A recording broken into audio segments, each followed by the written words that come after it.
So when we look at what type of energy that we are getting, right, and we're focused on what's giving us energy, what is making it work for us, then we want to look at intention. Okay. And so the question that you're going to ask yourself, the fundamental question is, are you creating or are you spending your energy? Are you creating time or are you spending time, right? Remember, we can't really create or spend time. We can't really create or spend energy. It just is constant, right? And so what I want you to think about is the intention that you're leading with. What is the intention of what you're doing? Is the action that you're doing right now, is that creating something for you? And it doesn't have to be creating more energy, but maybe it's creating more wealth, or it's creating more happiness, or it's creating a better bond with someone. Is it creating, right? So the intention should always be to create something, right? Is there a purpose to it? If it's not to create something like a better bond with someone or a relationship with someone, what's the purpose of it? Ask yourself that question when you're analyzing your intentions with things.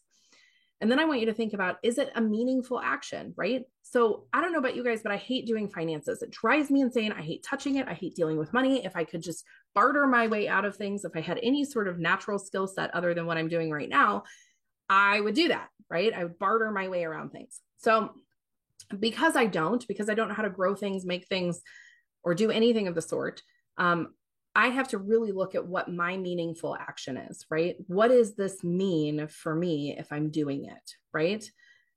Not just what the purpose of it is or what the intention or what am I getting out of it? What am I creating? But really, what's the meaning? Because there are times where none of the other questions apply.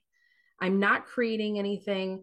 I'm not being intentional with it. There's no purpose to it necessarily, but there's got to be some sort of meaningful action to what I'm doing. Now, sometimes I'm scrolling through TikTok and there's no meaningful action. It's very easy for me now in my space to determine that there's no meaningful action to what I'm digesting on TikTok. Turn it off. There's no meaningful action to what I'm doing when I scroll through Facebook. Turn it off. Right? So if there's not a meaningful action, we turn it off. We get rid of it. Right? But if you're creating a meaningful action, such as I'm scrolling through TikTok because I'm looking for ideas, or maybe I'm looking for an understanding, or I'm looking for resources, or I want to see what my friends are up to, or whatever that looks like.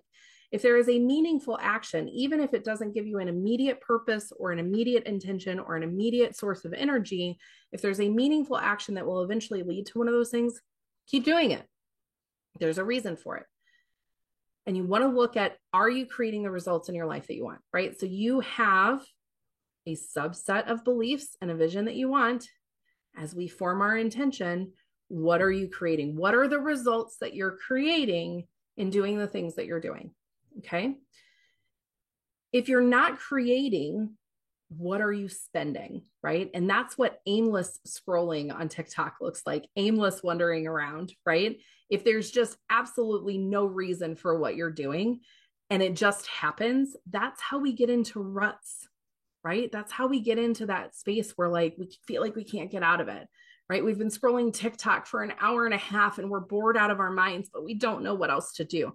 That is spending your time and energy in places that aren't giving you a return on your investment. It's unintentional. You don't necessarily mean to do it. It happens. You hate it. You still do it anyway because of habit,